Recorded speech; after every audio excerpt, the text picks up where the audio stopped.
No JBN de hoje, você vai ver o calendário para o saque da segunda parcela do auxílio emergencial para quem recebeu por meio da poupança digital da Caixa. E todo mundo tem ideia do que fazer para evitar a contaminação pelo novo coronavírus. Ficar em casa é uma das medidas mais importantes. Mas e no caso dos profissionais de saúde, que muitas vezes precisam lidar diretamente com as pessoas infectadas? A nossa equipe falou com o médico de São Paulo sobre como está sendo a rotina destas pessoas durante a pandemia. E você vai ver também que as Pontifícias Obras Missionárias e a Rede Eclesial Panamazônica lançaram uma campanha solidária para ajudar a população que vive na Amazônia. E hoje também é dia de conferir as principais notícias do Papa Francisco. E quem traz as informações para a gente é o nosso correspondente em Roma, Silvonei José. O JBN de hoje já está no ar.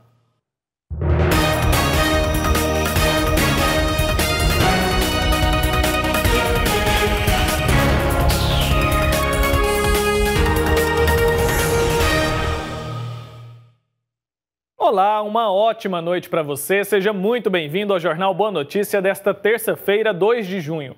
Cerca de 2.700.000 brasileiros nascidos no mês de março podem sacar a partir de hoje o auxílio emergencial de R$ 600 em agências da Caixa Econômica ou nas casas lotéricas. O montante também segue disponível para retirada entre os beneficiários que fazem aniversário nos meses de janeiro e fevereiro. De acordo com a Caixa, a liberação do segundo pagamento vale apenas para aqueles que receberam a primeira parcela até 30 de abril. Caso não efetivem o saque hoje, os beneficiários dos 3 primeiros meses do ano ainda podem sacar os valores até o final do calendário, que segue até o dia 13 de junho. Diferentemente do que aconteceu durante o saque da primeira parcela, a Caixa alterou o pagamento para um grupo de aniversariantes por dia, com o objetivo de evitar filas e aglomerações. O cronograma ficou da seguinte forma: os nascidos em janeiro, fevereiro e março já podem sacar o dinheiro. A partir de amanhã, o valor também poderá ser sacado pelos nascidos em abril e assim por diante. Ao todo, serão pagos cerca de 30 milhões de trabalhadores informais, desempregados, microempreendedores individuais e intermitentes. Também foi estabelecida uma parceria entre a Caixa e as empresas Cielo e JetNet, para que os beneficiários do auxílio emergencial consigam realizar compras e pagar contas apenas com o uso do aplicativo, sem a necessidade de retirar os recursos do banco. E agora a gente vai fazer um giro para conferir as notícias que são destaque pelo mundo. Vamos acompanhar. Na capital russa, o governo decidiu começar a flexibilizar o bloqueio de coronavírus. Os moradores de Moscou podem deixar suas casas para passear pela primeira vez em 9 semanas. O abrandamento parcial das medidas de bloqueio acontece depois de uma queda no número de novos casos. Mexicanos lançam doações de varandas para outros moradores necessitados para ajudar durante a crise do coronavírus. Tudo faz parte de uma campanha de doações criada recentemente para apoiar os mexicanos afetados pela pandemia. Essa carga de doações está sendo distribuída entre as pessoas que mais precisam. A campanha busca arrecadar apenas alimentos e itens de higiene pessoal. Escolas do Reino Unido começaram a voltar às atividades nesta segunda, enquanto o bloqueio imposto pela pandemia é flexibilizado. No total, as instituições ficaram fechadas durante 10 semanas. A flexibilização de medidas estritas fez com que as aulas voltassem para algumas crianças mais novas. Os mercados ao ar livre podem reabrir também, e o esporte competitivo de elite pode ser retomado, desde que sem a presença de espectadores. De volta ao Brasil, um grupo de artistas performáticos se reuniu na capital federal, Brasília, para homenagear as mais de 30 mil vítimas de coronavírus no país. Os artistas vestidos de branco seguravam balões vermelhos em forma de coração para a peça intitulada Aqueles que Partiram Era o Amor de Alguém. Os balões foram lançados no céu com o objetivo de conscientizar que o número total de mortes pela pandemia no país é mais do que apenas uma estatística. A gente tem falado muito dos cuidados que devemos ter nesse tempo de pandemia. Mas para quem está todos os dias na linha de frente do combate à doença, a atenção precisa ser redobrada. E para saber mais sobre como tem sido a rotina nos hospitais, o Pedro Henrique Rabelo conversou com um médico de São Paulo. Veja. Todos os dias somos bombardeados por novas informações relacionadas à crise mundial por conta do Covid-19. Vidas que são perdidas, vidas que são salvas, muito sofrimento e poucas alegrias. É um momento que ficará gravado para sempre na história do mundo todo. E aí, dentro desse cenário todo que você acabou de ver, eu te convido a fazer um exercício. Se coloque por alguns instantes na vida de um profissional da saúde que está trabalhando diretamente com essa pandemia do Covid-19. E até para falar sobre esse assunto, nós vamos bater um papo. Eu estou aqui em Goiânia, nós vamos falar com o cardiologista Sérgio Barros, que está em São Paulo. Ele é um profissional da saúde, trabalha em hospitais que são referências no país. E aí eu queria entender um pouco mais dessa realidade. Porque se nós, fora dos hospitais, doutor, estamos apreensivos, como que está a vida dos profissionais da saúde? A rotina é pesada. Sinceramente, eu acho que tanto do meio ser humano, acho que lidar com tudo isso, lidar com vírus, né, uma doença nova, e para a gente tem sido muito difícil para nós, para nossos familiares. Eu também tenho filha, tenho esposa, e a gente acorda cedo e estamos à luta. A minha rotina, basicamente, eu divido em algumas partes, algumas áreas. Uma linha de frente que eu trabalho muito é a de terapia intensiva. Trabalho nesses hospitais aqui de São Paulo de terapia intensiva e acaba que a gente está enfrentando no dia a dia o Covid. Quando a gente entra no turno, nós ficamos lá dentro do leito, né, da unidade de terapia intensiva, sem beber água, porque nós não podemos sair para contaminar fora, o ambiente externo. Então, são 12 horas ininterruptas de trabalho focado no tratamento do Covid-19. Aqui fora, nós já temos várias informações em relação a como nos prevenir, né? O uso do álcool em gel, da máscara, evitar a aproximação com as pessoas. E dentro do hospital, o que dá para ser feito entre vocês, profissionais da saúde?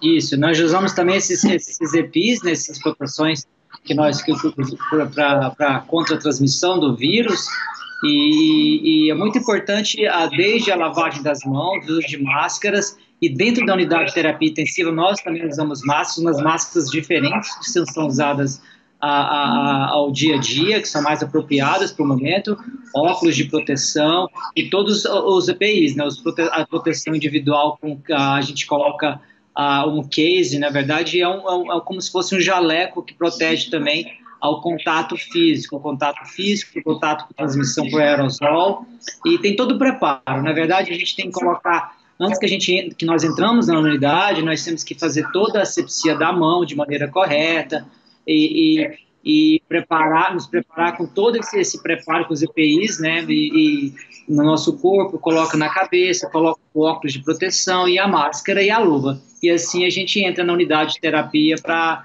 o tratamento do paciente. Depois de um trabalho diário exaustivo, o médico vai para casa sem ter a certeza que está livre do vírus.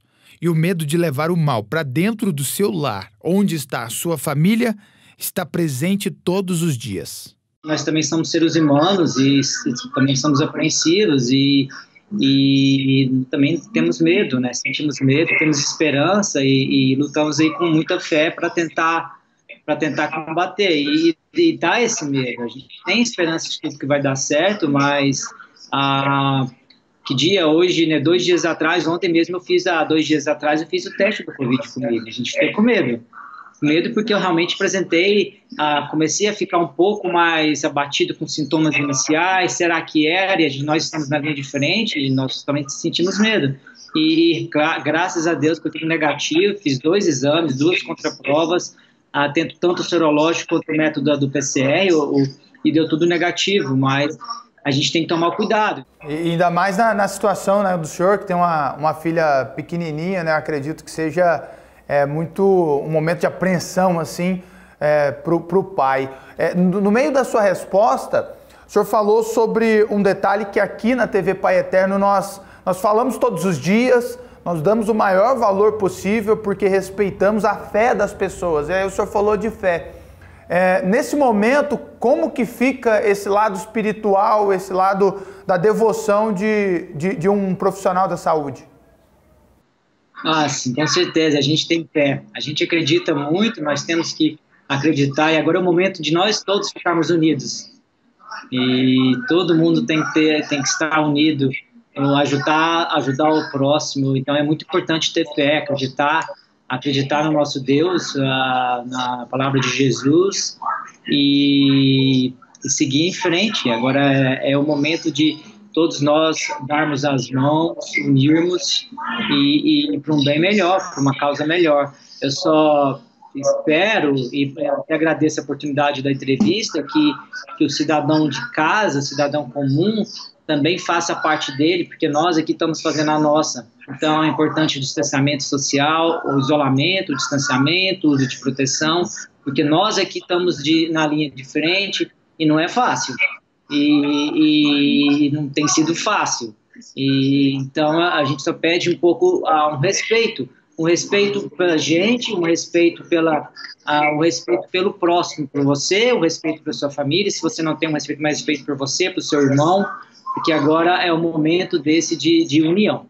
As nossas energias positivas aí para vocês, para os seus amigos, aí, os profissionais envolvidos nessa luta, nessa batalha, e que consigamos aí sair juntos e o mais rápido possível. Obrigado, viu, doutor?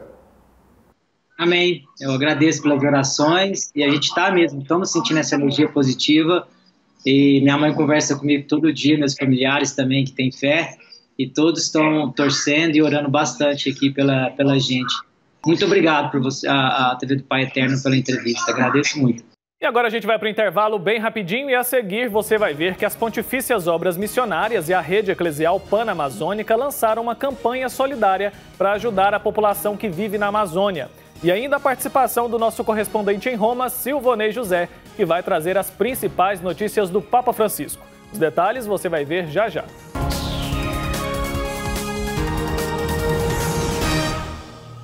O amor do Pai Eterno está presente em todo lugar. E a missão da AFIP é levar esta mensagem adiante. E tudo isso só é possível graças à nossa união. Reze conosco, ajude a fazer o bem. Faça parte desta família de amor.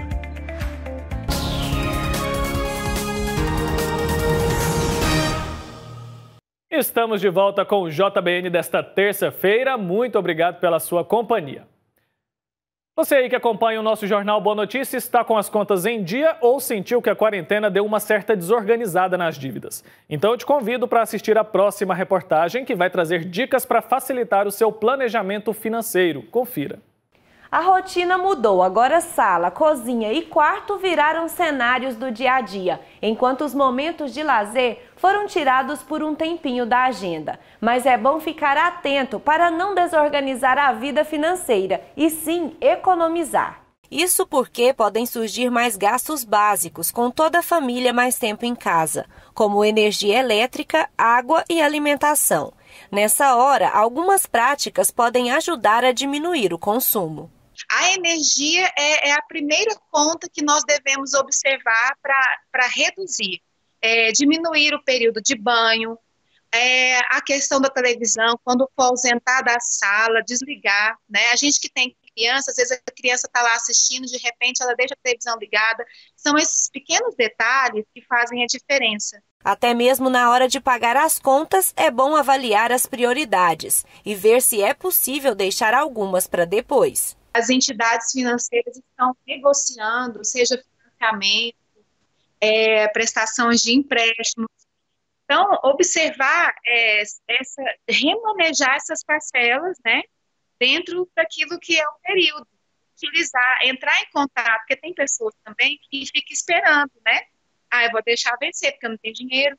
Então, fique atento às oportunidades de negociação dos empréstimos, de flexibilização das mensalidades. E que tal fazer uma planilha de controle financeiro? Quando se tem em mãos tudo o que se gasta, é mais fácil manter o foco para não extrapolar. O método ajuda a estabelecer quantias a serem gastas e a ver o que pode ser tirado ou não do orçamento. O primeiro passo é pegar os valores que você tem e ir anotando. e ajustando conforme a realidade e fazer uma análise do que foi feito para que você possa projetar no mês seguinte. O importante é que essas dicas se tornem um hábito, porque assim, automaticamente as pessoas se acostumam e economizam cada vez mais. E quem sabe até mesmo conseguem ter aquele dinheiro extra no final do mês. Então, se por um lado temos uma crise em um determinado segmento, a gente tem um outro segmento em expansão. Então, se a gente correr atrás, tem a parte da educação, do ensino à distância, né? Tem vários cursos de tutoria, de formação de professores. Aproveitem esse tempo para se qualificarem e abraçarem essas oportunidades aí para ter uma segunda fonte de renda.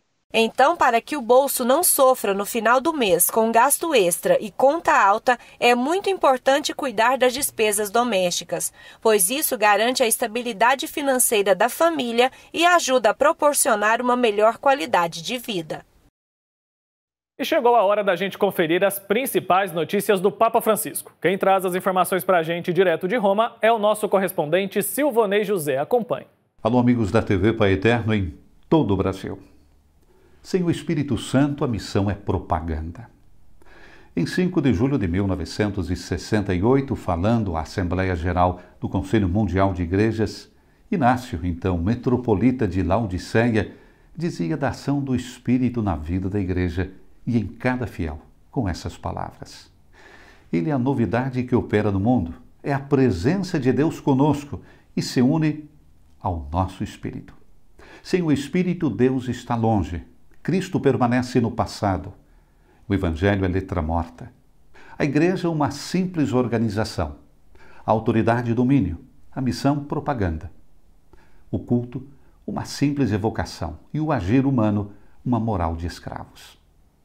Domingo último, no dia da alegria de Pentecostes, tornado ainda mais festivo pelo regresso do Papa à janela, com a Praça São Pedro mais uma vez povoada de fiéis, a Igreja voltou a tomar consciência da sua tarefa missionária. Uma tarefa que não brota de projetos ou planos pastorais, mas da grata reverberação de um dom recebido, vivido na simplicidade, na ordinariedade da vida cristã. A missão, a Igreja em saída, não são um programa, uma intenção a ser realizada por esforço de vontade. Escreve Francisco em sua mensagem para o Dia Mundial das Missões 2020, citando um trecho de sua entrevista no livro Sem Ele Nada Podemos Fazer. É Cristo que faz a Igreja sair de si mesma. Na missão de proclamar o Evangelho, você se move porque o Espírito impulsiona você e o carrega.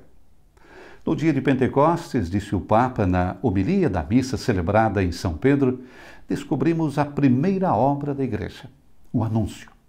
E ainda vemos que os apóstolos não preparam uma estratégia. Quando estavam fechados ali no cenáculo, não fazem estratégias, não preparam um plano pastoral. Tanto a homilia quanto a mensagem para o Dia Mundial das Missões do nosso Papa Francisco estão ligadas a outra mensagem importante que o Papa enviou nos dias passados às pontifícias obras missionárias. Nesse documento, o Papa lembra que o horizonte da missão da Igreja é a normalidade da vida cotidiana, não os cenáculos elitistas, e que Jesus encontrou seus primeiros discípulos enquanto eles estavam empenhados em seu trabalho diário, não em uma conferência ou em um seminário de formação ou no templo. Para a rede das Pontifícias Obras Missionárias, Francisco não propôs planos de reforma ou uma nova fundação. Falando, evidentemente, de um risco muito presente e atual, pediu às Pontifícias Obras Missionárias que não complicassem o que é simples, sugerindo, ao invés disso, que elas continuem a ser um instrumento a serviço do Papa e das igrejas locais. Ainda na solenidade de Pentecostes, o Papa divulgou sua mensagem para o Dia Mundial das Missões, que, recordamos, será celebrado no dia 18 de outubro próximo, inspirada na passagem de Isaías. Eis-me aqui, envia-me. O Papa quer manifestar sua gratidão a Deus pelo empenho com que, em outubro passado, foi vivido, recordamos, um mês missionário extraordinário em toda a Igreja. Estou convencido, escreve, de que isso contribuiu para estimular a conversão missionária em muitas comunidades pela senda indicada no tema Batizados e Enviados, a Igreja de Cristo em Missão no Mundo. Nesse ano, marcado pelas tribulações e desafios causados pela pandemia da Covid-19, esse caminho missionário de toda a Igreja continua à luz da palavra que encontramos na narração da vocação do profeta Isaías. Eis-me aqui, envia-me. É a resposta, escreve o Papa, sempre nova à pergunta do Senhor. Quem enviarei? Essa chamada provém do coração de Deus, da sua misericórdia, que interpela quer a Igreja, quer a humanidade nesta crise mundial atual. À semelhança dos discípulos do Evangelho, fomos surpreendidos, disse o Papa, por uma tempestade inesperada e furibunda. Demos-nos conta de estar no mesmo barco, todos frágeis, desorientados, mas, ao mesmo tempo, importantes e necessários. Todos chamados a remar juntos, todos carecidos de mútuo encorajamento. E nesse barco estamos todos, tal como os discípulos, que falando a uma só voz dizem angustiados, vamos perecer. Assim também nós nos apercebemos de que não podemos continuar a estrada, cada um por conta própria, mas só o conseguiremos todos juntos. Estamos verdadeiramente assustados, diz Francisco, desorientados, temerosos. O sofrimento e a morte fazem-nos experimentar a nossa fragilidade humana, mas ao mesmo tempo, todos nós reconhecemos participantes de um forte desejo de vida e de libertação do mal. E nesse contexto, o chamado à missão, o convite a sair de si mesmos por amor de Deus e do próximo, aparece como oportunidade de partilha, de serviço, intercessão. A missão que Deus confia a cada um faz passar do eu medroso e fechado ao eu resoluto e renovado pelo dom de si. De Roma, para a TV Pai Eterno, Silvonei José. Obrigado, Silvonei, pela participação. As Pontifícias Obras Missionárias e Rede Eclesial Panamazônica lançaram uma campanha solidária para ajudar a população que vive nessa região do Brasil. Vamos acompanhar detalhes na reportagem. A campanha solidária A Amazônia Precisa de Você está ajudando a população do território amazônico que sofre com a Covid-19. Durante a pandemia, a escassez de alimentos, material de higiene e de proteção se agravou. Segundo relatos de religiosos e leigos, há inúmeros casos não notificados de pessoas infectadas pelo novo coronavírus na Amazônia. A campanha é realizada em conjunto pelas Pontifícias Obras Missionárias e pela Rede Eclesial Pan-Amazônica no Brasil. O padre Maurício Jardim, diretor da Aspom, conta-nos que a campanha lançada no dia 18 de maio já conta com alguns resultados. Nós já temos as solicitações das igrejas mais necessitadas da Amazônia e semana passada já conseguimos transferir para 18 dioceses as mais necessitadas este valor que já entrou da campanha. Mas reforça que ainda é necessário muita ajuda para o povo amazônico. Desses 11 milhões que são necessários, a gente já conseguiu R$220 mil. A secretária executiva da Repam, irmã Maria Irene, conta-nos sobre os relatos dos povos indígenas que estão sofrendo na Amazônia. E a gente tem percebido que muitas pessoas estão precisando do necessário mesmo, que é para comer e para se alimentar nesse momento tão difícil que eles estão passando. Em muitos relatos que a gente tem recebido, eles falam que a única presença que eles ainda têm é da igreja. E por isso a gente tem perdido, vários sacerdotes, muitos missionários e missionárias, pessoas que têm doado a sua vida a serviço dessas comunidades. Qualquer pessoa ou organização pode participar da campanha através de depósito ou transferências bancárias. As doações estão sendo transferidas imediatamente para as dioceses e prelazias mais necessitadas da Amazônia. E esse foi o JBN de hoje. A gente vai ficando por aqui. Lembrando que amanhã nós estamos de volta e é claro que eu conto com a sua companhia. Então, um forte abraço para você, se cuide e até lá.